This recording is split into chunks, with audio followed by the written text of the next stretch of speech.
Nobody can sound like you. We could all play the same beat, the simplest beat, and sound different because everybody's different. We all have different personalities. That's a great thing. So when you're playing within a matter of seconds, the beat, time, and groove, that's like a cake without the icing, okay? That's most of the cake. The icing is creative ideas that you add to the beat, time, and groove. An extra bass drum, an extra snare drum, an extra hi-hat, an extra cymbal. But you never disrupt beat, time, and groove. That's the foundation of drumming. Doesn't matter if it's a ding, ding, ding, ding, ding, ding, jazz, 2 and 4 on the hi-hat and swing on the ride cymbal without adding anything, or softly brushing the kick drum. That's your beat, time, and groove. And then anything else you add should not interfere with that. That's my whole concept. And in the master class later, I'll give exercises on how to practice that. So under the beat, time, and grooves, since this is a drum clinic, I'm going to play some more drums. So I'm always thinking that way. This next song is a song recorded with Joe Satriani on a record called Shape Shifting, and this is a different kind of beat. This is a 6/8. It goes like do do do do ga do do do do do do ga. And as soon as I come in, that once you establish that beat and that tempo and that feel, that's the blueprint for the entire song. And anything I add to it fills. You don't want to lose that beat, time, and groove. So it's simple in one way, but really difficult because the human body likes to move around. And this, the fill I did for this song, I remember Joe say, if we go on tour, man, you're gonna have to play that every night. Like he said, you sure you want to do that, Phil? You'll see what I'm talking about. It's like, oh my God. To go from that fill and just get right into it, not easy. So this is a song called Shape Shifting. Beat, time, and groove. Here we go. Here we go. Here we go.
relentless groove, once you establish that personality, boom, da-da-da-da-da-da, you know, I mean, I would bring it up a little bit with fills and attitude, but still, it's that relentless. And it's with the bass. You can't mess that up. You can't relax.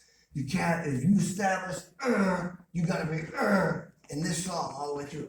Oh, here's another song, completely different beat, time, and groove.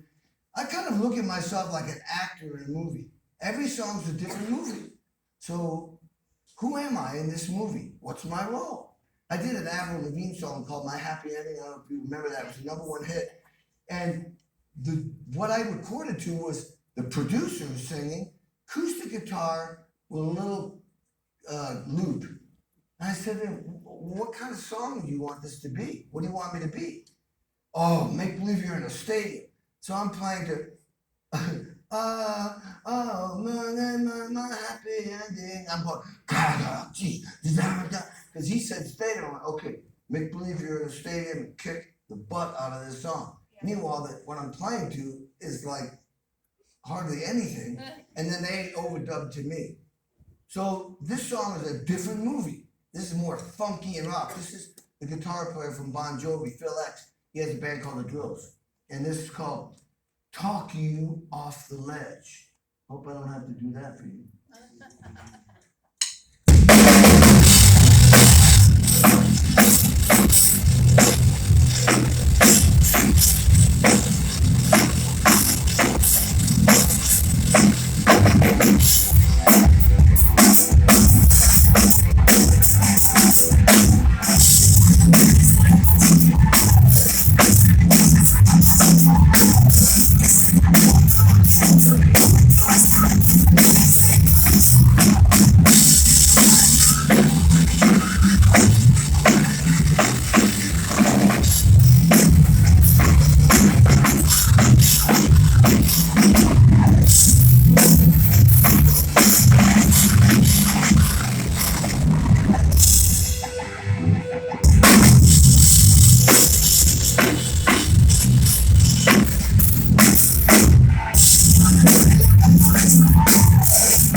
Okay, so put the picture on the screen.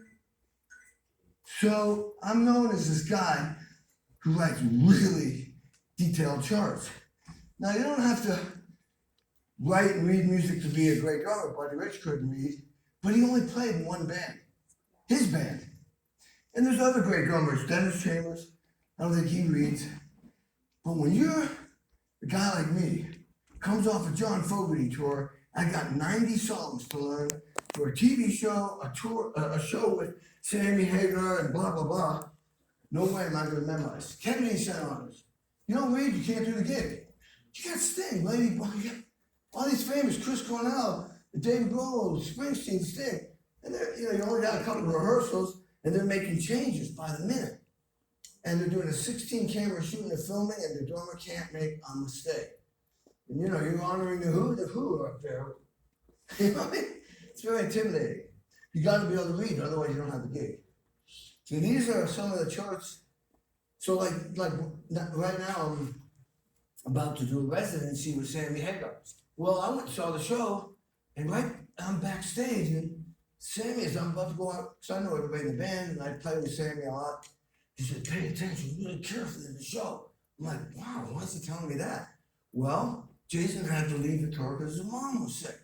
Well, I get a call 2 days later, and I found out what that meant. It means we need you to come on the road tomorrow. 23 hours later, and I'm playing Van Halen songs. Well, I had 45 pages of charts. I already had a lot of them, but now it's cramming like a mofo. And if I couldn't read, they wouldn't have been able to keep going. You just can't get, those songs are like, those parts are iconic. So, and it took me about 30 years to be able to read and make it sound like I'm not reading. That's the trick. That's the next level.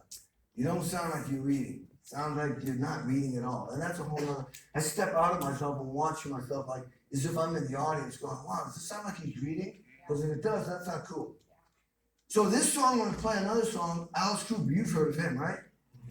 So the story behind this is, they wanted me to do the record, but I was already recording another record. And then also my session got done early, and they decided they wanted to have me come in and replace what had already been done by 2 drummers, but do the whole record. 4 songs a day for 3 days. 4 songs. So I listened to the first song and went, oh, wow. You guys should leave the room for about 45 minutes because the programming, the sequencing was so specific, and the guitars and bass all went to the drum parts. And I was replacing that. So I couldn't come up with just anything I wanted. This song here, it's called Sister Sarah. It's a halftime feel. 1, 2, 3, 4, and then there's breaks where like crash, dash, right? Silent crash. You're leaving out beat 1 every other measure. That's very specific. Then the verse, the hi-hat's going with the guitar.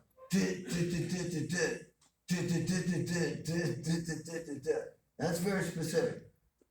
The pre-chorus is in like a waltz. Chorus is in, let me see, is in 3, 4, and 5/4. 1, 2, and 3, 1, 2, and 3, 4, 5, and 1, 2, and 3, 1, 2, and 3, 4, 5, and well, can you memorize that right away? Then it goes back to an intro, another verse, pre-chorus, chorus. Then it goes to a bridge, which is in 6/4. Then there's a break. I mean, it just goes on and on. If I couldn't read, I wouldn't be able to cut it. And that's why I replaced the other drummers that couldn't read. They couldn't keep up with the producer, who also co-wrote the songs. He wasn't moving fast. Here's the other cool thing about being able to read. When you write a chart out, I can play the whole song from top to bottom. The producer can go, okay, he doesn't have to worry about the form because I'm already getting it. He'll just say, hey, man, do a fill here and do a fill there and do that and do that. I go, okay, blah, blah, write it down. I do a take. Oh, that's awesome. I allow him to be creative. I allow him to produce. Because he's not going, no, man, the chorus is not that long. And, the bridge is, screaming and yelling because he's upset because you're not getting through the song. The chart helps me. Anyway, this is called Sister Sarah, Alice Cooper.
staying relevant, I was talking about staying relevant, put the pictures on the screen. So like I was saying before, being successful is one thing. Staying successful is way harder. So here I am at a young age of 22, and I'm about to do a residency with Sammy Hagar. And that's got so much press because all of a sudden Jason went there and who they get, Kenny Arnoff. And then I'm also, let's see, what's the monitor? Been playing with Billy Gibbons from ZZ Top. I mean, what? That's completely different. And you know, obviously Billy Gibbons, the coolest dude in the world, Texas boy. And also about to go on tour with Joe Satriani with Steve Vai in the band, which means I'm doing Steve Vai and Joe Satriani songs. Whoa, that's heavy. And that's June and July in Europe. So I just literally last week finished doing a video for Sammy, a song I recorded called Thank You, which is badass. Joe Satriani wrote it with him. There's some crazy 7/8 stuff that's in there. It's a tribute to Eddie Van Halen, so it's badass. Then I did a video for a song I recorded with Joe and Steve Vai's record. Then I rehearsed 5 days with Joe and Steve Vai. And now, next week, I'm starting to gear up to get ready to rehearse in about 3 weeks with Sammy for that tour. So I'm jumping into Van Halen. And this is all about staying relevant and happening. Drumeo, I'm over 1 million views. I'm recording 3 songs on Wednesday in my studio. One guy from Austria, the other person's from San Diego. I got 3 or 4 other projects that people are gonna send me files. I have a studio called Uncommon Studios. And, you know, I mentioned adapt or die to stay relevant. You know, when I saw the record business starting to, you know, nobody was buying records, when I was making the Michelle Branch records, I noticed that all the tracks were done. I was overdubbing drums onto finished tracks, which was not normally the way they do it. They would get the drum, they were looking for the drum track and they build everything on top of that. But it's cheaper to do it the other way because you can do all the programming and get everything, you know, written and recorded in Pro Tools before you rent that expensive drum room. And, you know, in LA it could be $2,000 a day, $2,500 a day. Instead, you only go into that big room when you're gonna record the drums. And I saw everything changing. So I moved to LA. That's how I adapted. I didn't die. I moved to LA, I have my own studio called Uncommon Studios LA, and people send me files. I should put a picture up there sometime, but today I don't have that picture. So people send me files and I just write the chart out, rehearse it the night before, they're not even there, and then I just run through it, bam, bam, bam. Like every time I record, I'm trying to perform. So that's why I like to write the chart out and rehearse it. The next day come in and it's like 3 takes, I'm done. Maybe 4, if I think I can do better. I send 2 takes back to the person. One is kind of like what they sent me on the demo, the program, everything programmed. I gave them exactly what they gave me with my sounds and my feel. And then I make musical ideas that maybe they didn't program that they might like, and they can decide. And that's how I do it. But this is all about staying relevant. That's a big, big thing we have to be aware of. Once you become successful, you have to stay successful. You have to be looking around. This AI stuff, how is that affecting us? You know, and you know, I don't have the answer to that. So I'm with Joe and Steve, and I'm also with Sammy. Drumming's happening. I got the sessions in my studio, and then all kinds of other stuff's always happening. What's going on here? Oh yeah. So that's another thing about staying relevant. Living in LA, you know, I was doing Access TV all the time. Because I was, you know, living in LA, so they had me come and be a host or be a guest, and that makes you relevant. I'm on TV all the time. Okay, so, you know, here's a band that stayed relevant, Led Zeppelin. I mean, these guys, every record got better and better, and so we're still listening to their music. Amazing songs. And they were always trying to stay relevant with new songs, new ideas, and we're lucky because we got a great body of work. Now back to the Beatles. Started with the Beatles. Those guys made 4 records in 1 year and 11 months. Typically, it takes 2 years to do a record. Here's what. If you're a successful band, you're on the road. You're on the road. You're writing the songs, or the artist is writing the songs. You come home. You finish writing the songs. You arrange the songs, then you go record them, then you do overdubs, then you go, nah, some of these songs aren't good, we gotta write more. Then you write, arrange, record more, then you do the overdubs, do vocals, and you mix and you master. Then, let's say that takes a year if you're lucky. Then you do promo. Back in the day, it was videos or whatever you do. I just made 2 videos. I've never done that before. 2 videos, in 2 days, 2 different bands. Never did that. Always like 1 band, 3 videos, but not 2 bands, 2 different videos. But anyway, you do promo and press, and then you rehearse for tour and go on tour. That's 2 years. Easy. Maybe 2.5, 3. But they put out 4 iconic records in 1 year and 11 months. Now, they didn't tour after the 3rd record, Lower Left, Sgt. Pepper's, but Rubber Soul, Top Left, was kind of like a folksy song. Had that song, Michelle, my bill, that's why I am not the lead singer in any band. But it was kind of folksy. And then Revolver, they got really experimenting in the studio, experimenting, doing things that they'd never done. And then that kind of led them to Sgt. Pepper's, where it was kind of a concept record where every song kind of went into each other and weird things. They couldn't reproduce it live. There was no Pro Tools back then, or, you know, any devices that could bring anything they did in the studio, so they quit touring. And then Magical Mystery Tour, I don't know what they were into, but they're dressed like walruses. Makes you wonder, come on. And so, and every song got on the radio. That was the amazing thing. That's impossible. But back then, you know, everybody wanted to hear everything on the record. So, age 10, I saw the Beatles on TV. And it was that split second, I went, oh man, I gotta do that, which I have. I have done that, and I've stayed relevant, and I'm still into it. And because I found my purpose, I'm passionate about it. You know, I wrote a book called Sex, Drums, and Rock and Roll. It's not about sex. I just like the title, Sex, Drums, Rock and Roll. Hardest hitting man in show business, maybe? Yeah. Hardest hitting man in show business. And it's about hard work. So I wrote a book. That took 4 years. Kind of, you know, part of staying relevant and doing things. I have a podcast. I did 25 artists. I even did Bill Burr was one of my guests. No drummers. It was like, we're talking Sammy Hagar, Ann Wilson from Heart, lead singer from Anthrax, Joey Belladonna, Joe Bonamassa, if you go on YouTube, go the Kenny Arnoff sessions. And what's his name? Johnny Method from the Goo Goo Dolls. Steve Lukather, the guitar player from Toto and Steve Lukather and Ringo Starr, and one of the greatest session players ever. Lee Sklar, one of the greatest, most recorded bass players ever. It's people like that I wanted to share with you guys, you know, wow, how did these guys make it? What was their story? And of course, they came on because they're looking at me like, I'm not like just some interviewer that never played an instrument. You're looking at a very successful person, having a conversation with a very successful person. That's why they came on my show. And that's a cool thing to check out. You learn a lot from that. I'll eventually get that going again. So anyway, I became the drummer I dreamed about. I thought, oh man, I want to blow my hair. I want to make records. And I did. I made over 300 million records so far, sold that is. And I toured all over the world, like jets, private jets like that. Look at that bad boy. I was on that all by myself, eating steak and drinking champagne.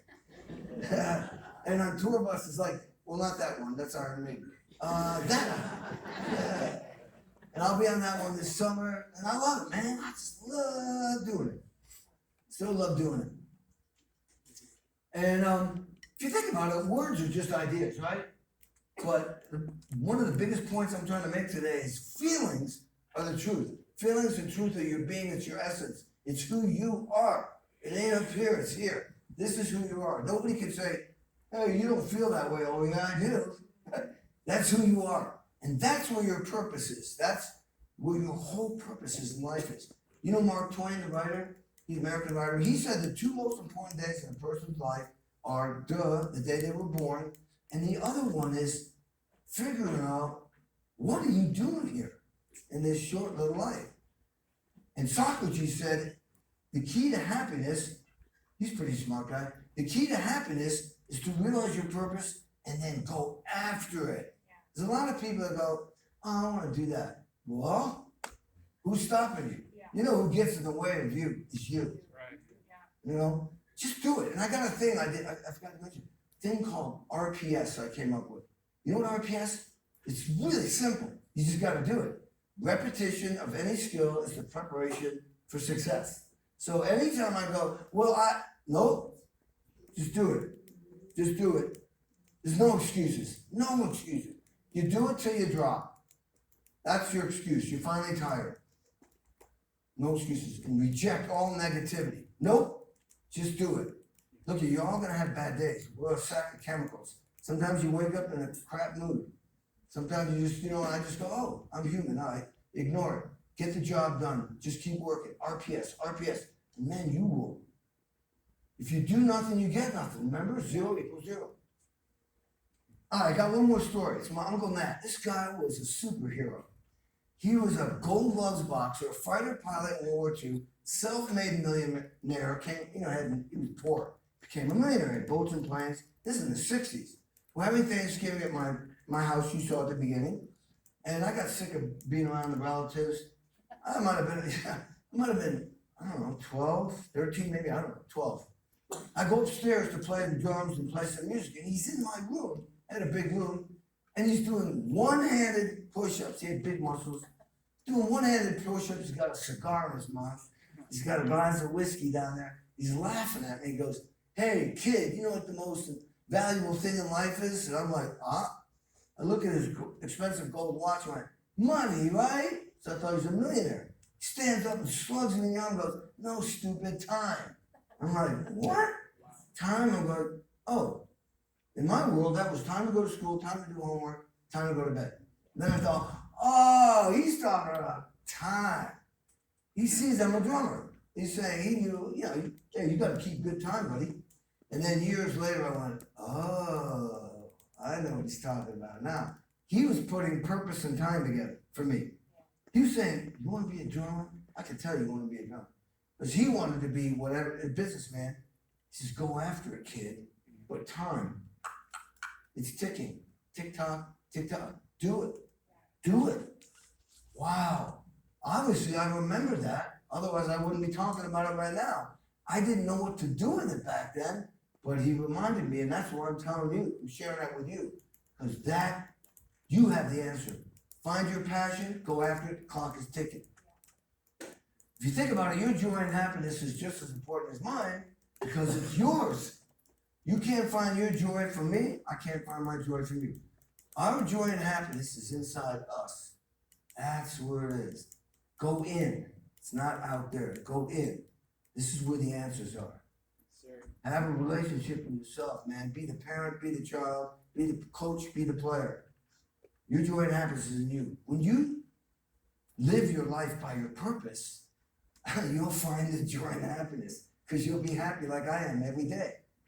That's the fuel. That's the gasoline that helps you persevere and overcome any setbacks and obstacles you run into in life. We all do. Health issues, this issue, that issue. But if you love what you're doing, it makes you get back up like that football player. He broke his leg. Oh my God, I'm out for the whole season. I'm coming back next year because I love football. See, that's the fuel. That's how you get the most value out of your life when you live by your purpose. And it should be your mission in life. And when you're doing that, man, you're going to be the most valuable asset on any team, any relationship, any organization you're in. Because people are going to want you around. If you're that person, I'd want you in mine. Hey, if I was to start a band, I'd want you guys in that band if you're that type of person. You want to start a band? Yes. But I'm playing the drums. All right. So, I'm done speaking, but I got one more song I'm going to play for you. This was the most difficult, crazy session I ever did in my life. It was with the Buddy Rich Big Band. And I didn't want to play, they were trying to give me some songs that were kind of like rock songs, but Buddy Rich wasn't a rock song. But when I was a kid, I played jazz a lot. And in college, I played the big band, so I thought, all right. So I picked one song, it's called Big Swing Face, medium tempo. Neil Peart was the producer. I mean, I wasn't home practicing. I had 4 weeks I was on the road. 1 week recording with Cinderella in Philly. The next week, Nashville doing Hey Junior country. Next week, New Orleans. The next week, the 4th week, I was doing a country record with a Canadian artist, a girl. Then I fly to New York with no sleep, and I'm recording Big Swing Face, and then they wanted me to do this song. I was practicing these songs at 1 in the morning after the session. This song, when I walked in, the band looked at me like I was the janitor. Like, who's this guy? They didn't even know who I was. Well, this is a badass song. This is part of it. This is not the whole thing, otherwise it'd be a flop. It's called Straight No Chasing.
Thank you very much, everybody. So I guess we're gonna have a Groove Day competition or something. I don't know what happens now. Maybe a break, food, and giveaways. First again, Kenny Arnoff. Let's hear it for Kenny. This guy's making me look like a genius. So, Kenny Arnoff. Yeah, Kenny's correct. So, what we're gonna do, all right, is we're gonna do another giveaway. All right, then we're gonna